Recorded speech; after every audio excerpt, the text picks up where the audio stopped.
우리 함께 나누실 말씀 누가복음 17장 11절에서 19절까지의 말씀입니다. 누가복음 17장 11절에서 19절까지의 말씀, 신약 124쪽의 말씀, 누가복음 17장 11절에서 19절까지의 말씀입니다.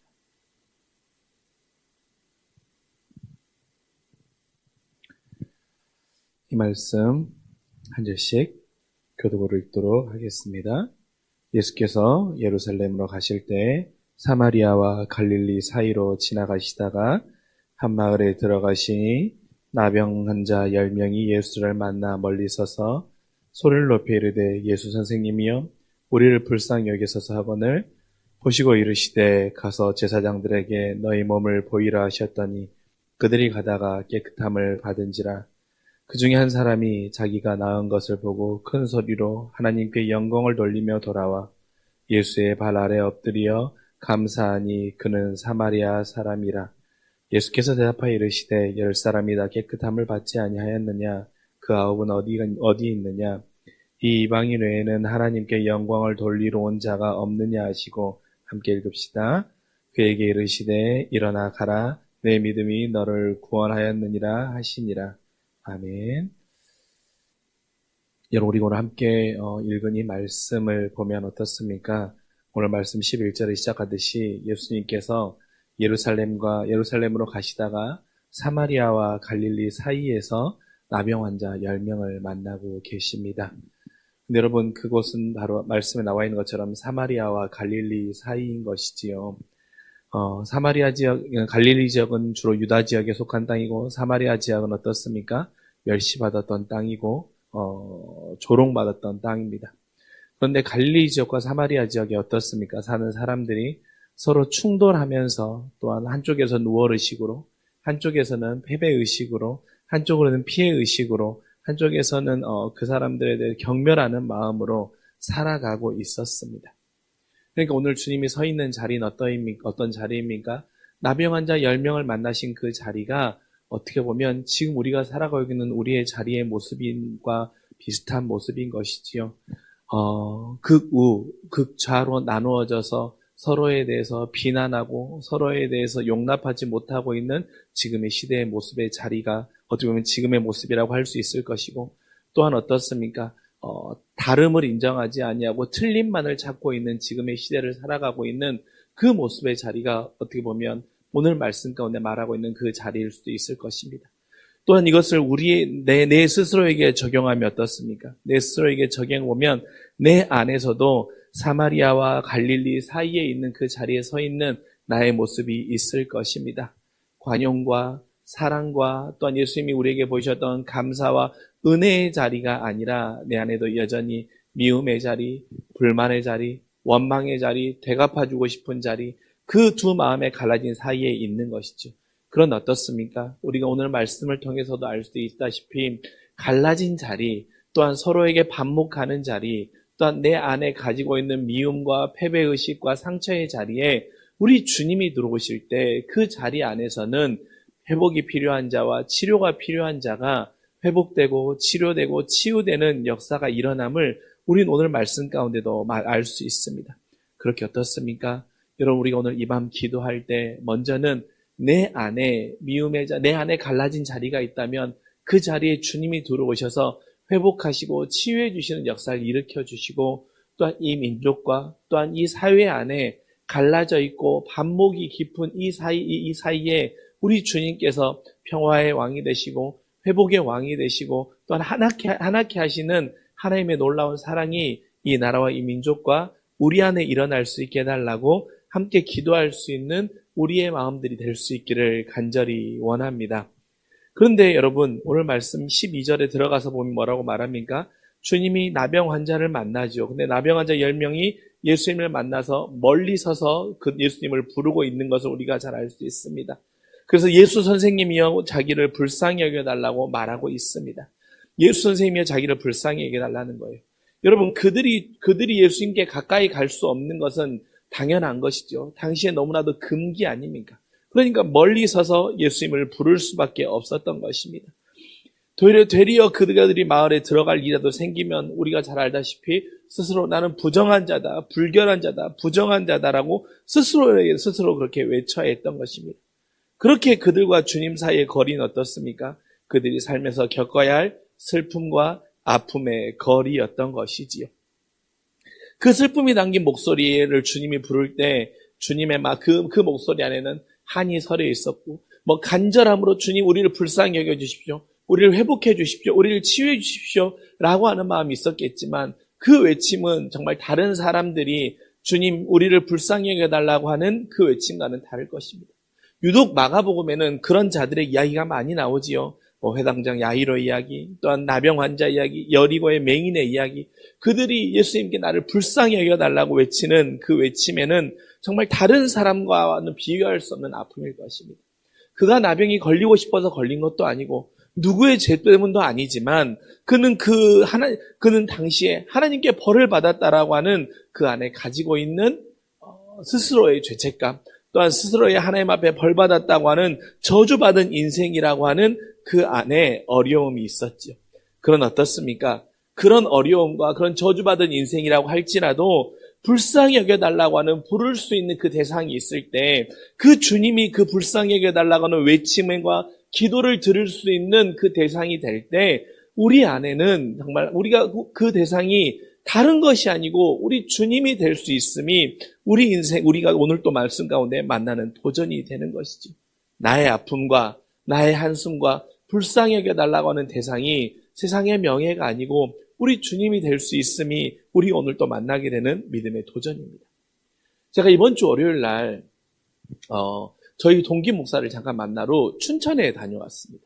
근데 그 동기 목사 이전에도 금요 기도회 때도 한번 그 상황을 말한 적이 있는데요. 그 친구가 건강이 갑자기 안 좋아져가지고 이제 투석을 받기로 하기 위해서 이제 투석을 받는 과정 가운데 병원에 입원을 한 거예요. 그래서 그 병원이 투석을 받으려면 어떤 과정이 있는데 그 수술을 받는 과정에 입원했는데 의사 선생님이 지금 상태가 너무 안 좋으니까 긴급 투석을 받아야 된다 그래서 중환자실에서 그 쇄골뼈 밑에를 뚫어가지고 투석을 받게 된 것입니다. 그런데 투석을 받다 보면 저혈압 쇼크가 올 수 있어서 같이 투석을 받으면서 수혈을 계속 받아야 된다라는 거예요. 그래서 그 소식을 그 아내분이 연락을 주었습니다. 그래서 동기 목사님들께 함께 기도해주고 헌혈증이 있으면 좀 보내달라고 하는 상황이었어요. 그래서 동기 목사들이 이 상황을 놓고 함께 기도하고 또한 그 마음을 모아서 이제 그것을 전달하기 위해서 춘천에 갔어요. 춘천에 가서 이제 그런데 그 친구는 상황이 그러니까 면회도 되지 않고 중환자실에 있다 보니까 저희가 만날 수 없어서 이제 그 사모님께 저희의 마음을 전달하고 돌아오는 길인데 전화가 온 겁니다.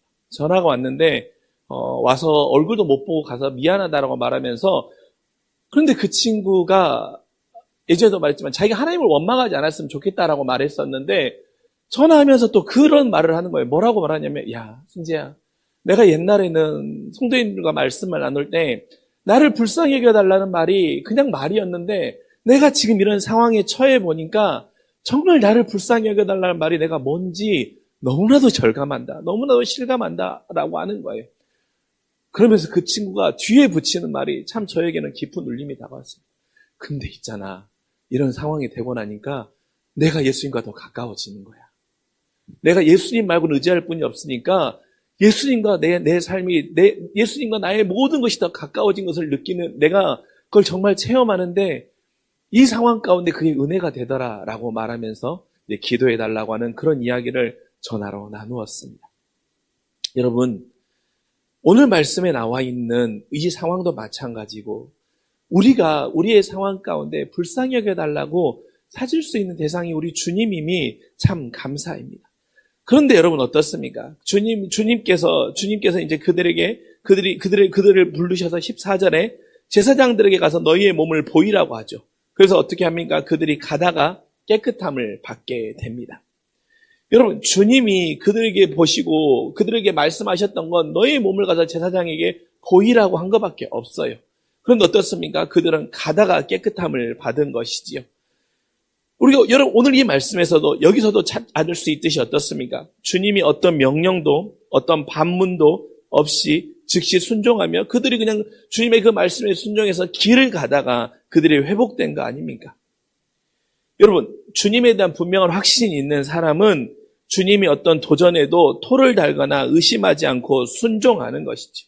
그래서 여러분, 우리가 오늘 말씀 전체를 보면서 우리는 잘 알 수 있는 믿음의 3단계를 보고 있지 않습니까? 첫 번째 믿음의 단계는 어떤 거입니까? 예수님이 누군지도 모르는 것처럼, 예수님이 누군지도 모르지만 그냥 나의 문제에 급급해서 예수 선생이여 나를 불쌍히 여겨달라고 하는 간구하는 믿음의 단계가 있을 수 있지 않습니까? 두 번째로 우리가 14절에 나와 있는 것처럼 어떻게 합니까? 그들이 가다가 깨끗함을 받는 것처럼 주님의 말씀에 반응하여서 순종하는 믿음의 단계가 있을 수 있지요. 아마 우리의 믿음의 단계가 두 번째 단계 또한 이 다음 단계까지 나아가야겠지요. 마지막 단계는 무엇입니까? 뒤에도 나누겠지만 18절에 나와 있는 것처럼 하나님께 영광을 돌리면서 주님 앞에 주님께 엎드리는 그 단계까지 우리의 믿음이 사실은 나아가야 하는 것이지요. 하나님 앞에 영광을 돌리고 감사하는 믿음의 단계까지 나아가는 것이 진정한 믿음의 단계인 것이죠. 그렇게 여러분, 우리가 오늘 말씀을 통하여서 지금 나의 믿음의 단계는 어디에 있지? 지금 나의 믿음의 상황은 어디에 있지를 돌아보면서 우리도 간구하는 믿음의 단계에 머물러 있는 것이 아니라 이 밤 기도할 때 하나님 앞에 하나님의 말씀을, 그 순종의 말씀을 받을 수 있는 믿음의 단계. 그 단계에서 또 한 단계 나아가는 순종하여서 하나님이 주신 그 은혜를 맛보았을 때 오직 모든 상황 가운데 하나님께 영광을 올려드리고 하나님께 감사할 수 있는 그 믿음의 단계까지 우리의 믿음의 단계가 나아갈 수 있는 그 걸음들이 우리 안에 일어날 수 있기를 원합니다. 그러면서 이제 그들이 깨끗함을 받았지 않습니까? 그리고 그 10명 중에 한 명이 어떻게 합니까? 가던 길 가운데 나음을 듣고 큰 소리로 하나님께 영광을 돌리고 나서 주님께 찾아오지요. 주님께 찾아와서 감사의 고백을 드립니다. 그런데 그 감사의 고백을 드린 사람은 16절에 말하는데 누구라고 말합니까? 사마리아 사람이라고 하는 그 사람이 어느 지역인 사람인지에 대해 기록하고 있습니다. 그리고서 주님도 이 이방인 외에는 하나님께 영광을 돌린 자가 없느냐라고 말하면서 그는 이방인 사마리아 사람임을 들려주고 있습니다. 앞에서 다루었던 것처럼 사마리아인이고 이방인인데 심지어 나병까지 걸렸으니 그 안에 가지고 있는 상처와 아픔이 얼마나 큰 사람이었겠습니까? 그런데 하나님의 은혜의 영광을 만나니까 어떻습니까? 그가 나아가서 하나님 앞에 영광을 올려드리고 하나님을 찾고 있는 것입니다. 왜 그는 그러면 하나님께 영광을 돌리며 하나님을 찾고 있습니까? 먼저는 그는 우선순위를 알았던 것이죠. 여러분, 다른 사람들은 자기의 몸이 깨끗게 되었을 때 먼저 찾고 싶은 사람은 제사장이었을 것입니다. 제사장한테 자기의 몸을 보여서 내가 깨끗게 되었으니 이제 더 이상 차별받을 필요가 없다라고 하는 그 자기의 문제가 급급했을 것입니다. 또 다음에 찾고 싶은 대상은 누구였겠습니까? 아마 자기의 가족들이었을 거예요. 나의 가족들을 다시 만나서 내가 이렇게 깨끗하게 회복되었다라고 하는 그 모습을 스스로 보여주고 싶었을 것입니다. 그러니까 자기의 마음 가운데 내가 나으면, 내 문제가 해결되면 이렇게 하고 싶고 저렇게 하고 싶다라고 하는 내 개인적인 우선순위와 내 개인적인 원함이 있었을 거예요. 그러니까 거기에 먼저 반응해서 그들은 움직였을 것입니다. 그런데 이 사람은 어떻습니까? 자기의 나은 것을 보고 하나님께 큰 소리를 하나님께 영광을 돌리잖아요. 나은 걸 보고 먼저 하나님 나를 낳게 해주셔서 감사하다고 하는 이방인이지만 낳게 해주신 분이 하나님이심을 알았기 때문에 하나님 앞에 영광을 올려드리고 그 하나님의 영광을 만나게 한 예수님께 찾아와서 자기의 또 그 감사와 영광을 돌리는 모습을 보이고 있지 않습니까? 왜? 그 안에는 그는 나를 낳게 해준 신분이 주님의 은혜이고 하나님의 권능이라고 하는 그 우선순위, 내가 이 상황을 만났을 때 나의 삶에 이 모든 일을 행하고 변화를 주시고 나를 회복해 주시는 분이 하나님이라고 하는 그 우선순위가 그 마음속에 있었기 때문입니다. 모든 사람은 우선순위에 가장 먼저 반응할 수밖에 없거든요. 그러니 서로 나아갔던 방향이 달랐던 것입니다. 여러분, 우리도 오늘 이 밤 기도할 때 하나님, 내가 좋은 일이 있든지 아니면 내가 간절히 기도해야 할 상황이 있든지 내 상황 가운데, 내 모든 상황 가운데 나의 삶의 우선순위가 나의 삶의 모든 형편 가운데 가장 먼저 떠오르는 감사의 대상이, 가장 먼저 붙잡는 가장 먼저 붙잡는 붙잡는 대상이, 또한 은혜를 고백하는 대상이 우리 안에 오직 하나님이 우리의 우선순위에 가장 먼저가 될 수 있기를 원합니다. 혹시 여러분 안에 저와 여러분 안에 우선순위가 틀어져 있다면 이 밤 기도할 때 하나님, 나의 삶 가운데 가장 먼저 떠오르는 분이 우리 주님, 그 주님이 되길 원한다고 하는 그 기도가 있었으면 좋겠습니다. 또 하나는 무엇입니까?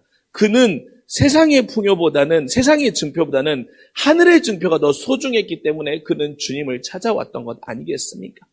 세상의 증표는 제사장으로 말할 수 있겠지요. 그러나 하나님 앞에 영광을 올려드리는 것은 나를 낳게 해주신 분, 그 하나님이 나의 증표가 된다라는 것이지요. 하나님이 나의 증표가 되어서 나를 낳게 해주신 분이라고 하는 것을 선포할 때 그는 세상의 증표가 필요 없는 더 당당함으로 나아갈 수 있었던 것입니다. 우리도 믿음 생활하다 보면 세상의 증표가 참 중요한 상황들이 참 많이 만나게 됩니다.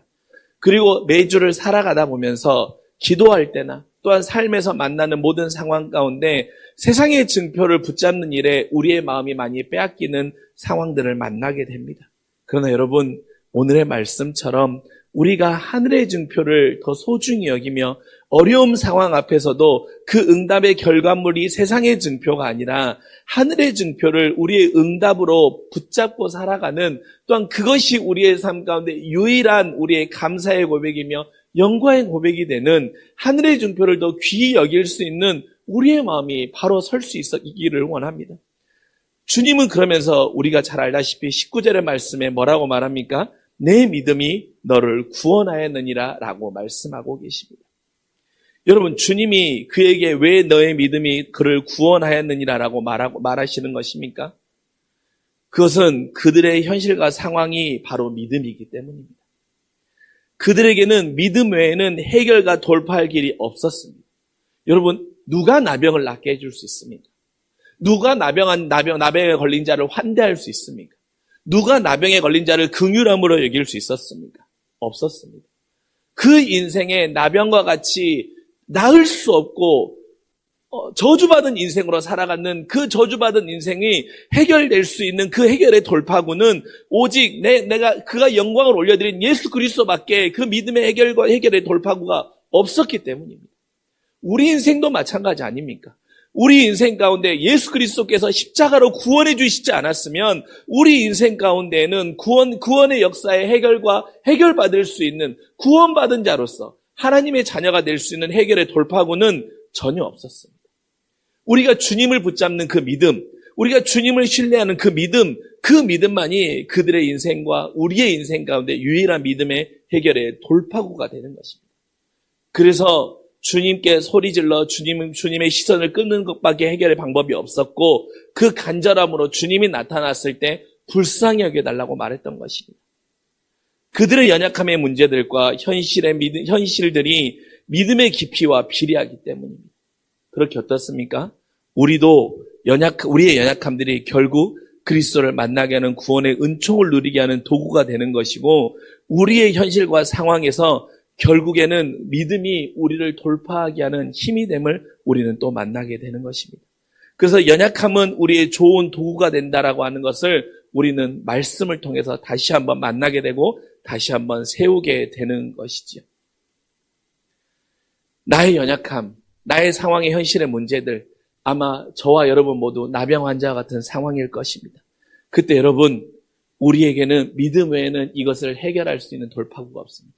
그 믿음은 무엇입니까? 나의 인생의 유일한 구원자, 바로 예수 그리스도께서만이 나를 선함으로 인도하신다고 하는, 또한 나를 붙잡아 주신다고 하는, 또한 내가 이 상황을 이길 수 있는 힘을 주신다고 하는 그 믿음만이 우리 인생의 상황의 모든 나병의 문제들을 우리가 때로는 나병의 문제가 낫지 않는다고 할지라도 견디며 나아가는 힘이 되게 하는 것이고, 때로는 그 문제가 만났을 때 주님 앞에 순종했을 때 해결해 주실 때 그 영광을 돌릴 수 있는 그 주님이 우리 인생 가운데 유일한 믿음의 돌파구가 되는 것입니다. 그렇게 여러분, 우리가 오늘 이 밤도 기도할 때 주님만을 붙잡았으면 좋겠습니다. 우리가 이 밤 기도할 때에도 주님만을 바라봤으면 좋겠습니다. 나를 불쌍히 여겨달라고 말하는 그 상황 가운데 우리 스스로의 연민에 빠지지 말고 우리 스스로가 나를 불쌍한 자라고 하는 비련의 주인공으로 여기지 말고 그것이 도리어 내가 주님을 더욱더 붙잡고 주님을 더욱더 신뢰할 수 있는 그 믿음의 도구가 된다라고 하는 그 영적인 깨어남을 통하여서 주님 나를 불쌍히 여겨주십시오라고 하는 주님과 더 가까워짐의 도구가 그것임을 기억하고 그렇게 비록 이 밤 나의 상황이 이러한다고 할지라도 기도하면서 하나님께 영광을 돌리고 하나님이 우리를 구원해 주셨다고 하는 그 사실을 통하여서 다시 한번 이 밤 기도를 통해서 우리의 삶의 승리함과 우리의 삶을 힘을 얻고 돌아갈 수 있는 이 믿음의 기도의 자리가 될 수 있기를 주님의 이름으로 간절히 도전합니다.